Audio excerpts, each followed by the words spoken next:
दोस्तों, आज के अपने इस एपिसोड में हम पूर्व अमेरिकी राष्ट्रपति बराक ओबामा द्वारा भारत के संदर्भ में हाल ही में दिए गए एक नकारात्मक बयान का एक पूर्ण रूप से तथ्यात्मक विश्लेषण करेंगे। तो दोस्तों, अभी हाल ही में भारतीय प्रधानमंत्री श्री नरेंद्र मोदी जी की आधिकारिक अमेरिकी यात्रा के दौरान पूर्व अमेरिकी राष्ट्रपति बराक ओबामा द्वारा भारत के विरुद्ध एक अत्यंत ही अवांछित और दोहरे मापदंडों से भरी हुई एक नकारात्मक टिप्पणी की गई थी। परंतु अंतर्राष्ट्रीय सामरिक विश्लेषकों को अवश्य ही अमेरिका की अंदरूनी राजनीति की वर्तमान परिस्थिति के चलते ऐसी किसी भी स्थिति का पूर्वानुमान रहा ही होगा, जिसके कारण किसी ने भी इस टिप्पणी को अधिक महत्व नहीं दिया। और यहाँ तक कि अमेरिकी प्रशासन ने इस पर अपनी सरकार का रुख स्पष्ट करते हुए इस टिप्पणी को एक सामान्य नागरिक की निजी सोच बताकर खारिज कर दिया, जो कि अपने आप में एक बहुत बड़ी बात है।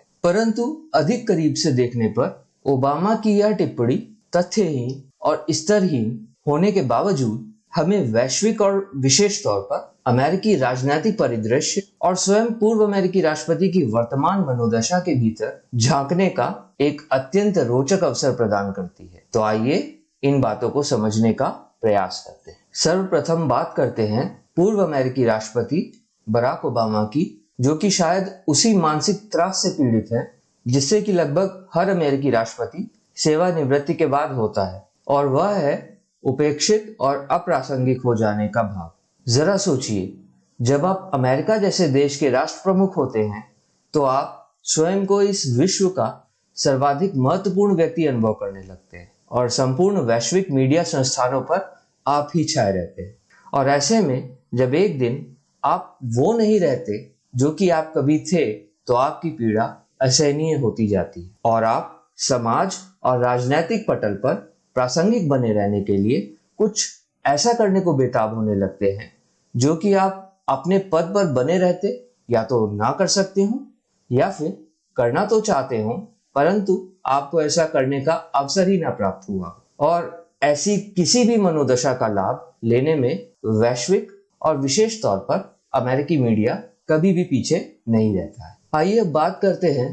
उस शक्तिशाली अंतरराष्ट्रीय लॉबी की, जिसका कि भारत विरोधी रवैया समय समय पर दृष्टिगोचर होता ही रहता है। और इस लॉबी में कई अंतरराष्ट्रीय सरकारी और गैर सरकारी समूह एवं संस्थाएं, राजनीतिक हस्तियां, कुछ व्यापारिक घराने और मीडिया संस्थान एवं वामपंथी विचारधारा से प्रेरित कुछ अंतरराष्ट्रीय ख्याति प्राप्त विश्वविद्यालय और उनके अध्यापकगण आदि शामिल हैं, जो कि अपने निहित क्षुद्र स्वार्थों की पूर्ति के लिए ऐसी कोशिशों में लगे रहते हैं और अपने कुत्सित प्रयासों से भारत जैसे देश की छवि को धूमिल करने का प्रयास करते रहते हैं। इन भारत विरोधी शक्तियों को भारत का विकास अपने हितों के विपरीत लगता है और ये भारत जैसे विशाल देश को एक परनिर्भर राष्ट्र के तौर पर ही देखना चाहते हैं, ना कि एक पूर्ण विकसित, आत्मनिर्भर, संप्रभु एवं शक्तिशाली राष्ट्र के रूप में। उनको भारत एक विशाल उपभोक्ता के रूप में तो स्वीकार्य है, परंतु एक निर्माता एवं सेवा प्रदाता के रूप में नहीं। आपको पता ही होगा कि किस प्रकार भारत द्वारा सफलतापूर्वक संपन्न किए गए उसके कई अंतरिक्ष मिशनों से हतप्रभ होकर कुछ विदेशी मीडिया संस्थान समय समय पर अपने नकारात्मक लेखों, टिप्पणियों और कार्टूनों के द्वारा अपनी खींच उतारने का कुत्सित प्रयास करते ही रहते हैं। अतः बराक ओबामा के द्वारा दिया गया बयान इन्हीं कुप्रयासों की एक नई कड़ी भर है। अगर पूर्व अमेरिकी राष्ट्रपति ओबामा की ही पुनः बात करें तो यह बयान एक प्रकार से उनके द्वारा अपने ही पूर्व कनिष्ठ सहयोगी और वर्तमान अमेरिकी राष्ट्रपति जो बाइडेन को एक प्रकार से निर्देशित करने और यह बताने का प्रयास भी है कि ओबामा अभी भी अमेरिकी विदेश नीति के निर्धारण में काफी अहमियत रखते हैं। हालांकि ये वही ओबामा हैं जिन्होंने कि अपने स्वयं के कार्यकाल में कई देशों पर येन केन प्रकारेण कई घातक हमले करवाए, जिनमें कि कई बेगुनाहों की मृत्यु भी हुई और कई लोग घायल होकर अपाहिज जीवन जीने का अभिशाप झेलने को विवश भी हुए। यह वही व्यक्ति विशेष हैं जिनके ज्ञान चक्षु चाइना जैसे देश की सरकार के द्वारा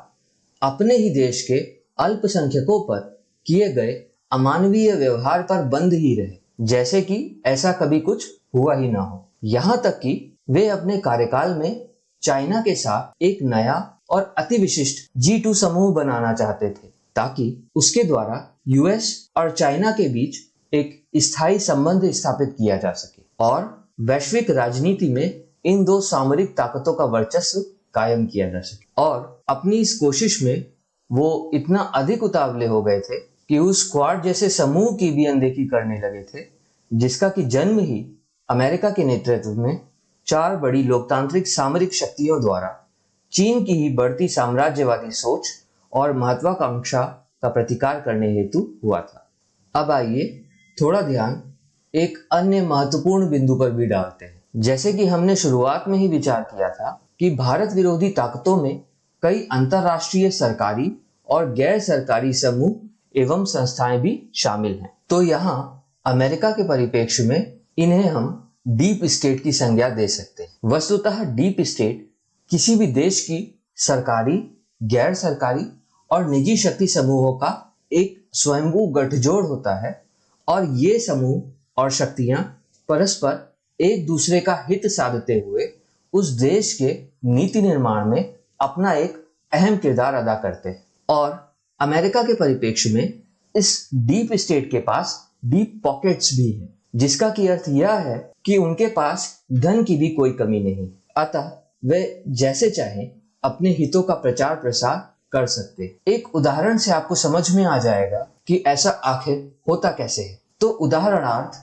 अभी हाल ही में एक विश्व प्रेस स्वतंत्रता और विश्व में नागरिकों की खुशहाली से जुड़े हुए 2 इंडेक्स अर्थात सूचियां जारी हुई और इन दोनों ही सूचियों में क्रमशः अफगानिस्तान और श्रीलंका जैसे देशों का नाम उनकी वर्तमान परिस्थिति के विपरीत आश्चर्यजनक रूप से काफी आगे था, जबकि भारत जैसे दुनिया के सबसे बड़े लोकतांत्रिक देश का नाम उसकी वर्तमान सामाजिक, राजनैतिक, आर्थिक एवं सामरिक योग्यताओं एवं सामर्थ्य के विपरीत काफी निचले पायदान पर दिया गया था, जिसका कि विरोध भारत के सत्ता प्रतिष्ठान द्वारा भी किया गया।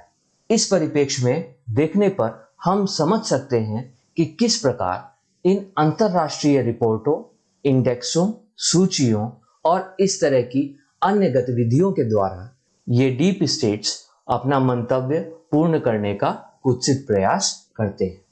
और भारत जैसे शांति प्रिय लोकतांत्रिक देश के खिलाफ इस तरह का दुष्प्रचार किया जाना अपने आप में काफी चिंताजनक, निराशाजनक और निंदनीय कार्य है, परंतु यह आज के समय में काफी बड़े पैमाने पर किया जा रहा है, जिसका कि मुंह तोड़ जवाब भारत के सत्ता प्रतिष्ठान और भारत की आम जनता के द्वारा अपने अपने स्तरों पर सदैव से ही दिया जाता रहा है, दिया जा रहा है और भविष्य में भी दिया जाएगा। परंतु यहाँ पर इस घटना विशेष का जिक्र एक विशेष प्रायोजन से किया जा रहा है। वो प्रायोजन यह है कि यहाँ पर इन घटनाओं का उल्लेख अमेरिकन डीप स्टेट को समझने के साथ ही उसके अंदर व्याप्त एक आंतरिक मतभिन्नता को उजागर करने हेतु भी किया जा सकता है। दरअसल बात ऐसी है कि यूक्रेन रशिया युद्ध के शुरू होने के बाद से ही अब यही अमेरिकी डीप स्टेट इस समय दो फाड़ होने की कगार पर आ गया है, क्योंकि इसका एक धड़ा जहां भारत के द्वारा अपने स्वयं के राष्ट्रीय हितों को ध्यान में रखते हुए लिए गए फैसलों से चिढ़ा हुआ है और भारत को सबक सिखाना चाहता है, वहीं दूसरा धड़ा भारत के साथ आना चाहता है, क्योंकि वह देख रहा है कि वर्तमान परिस्थितियों के मद्देनजर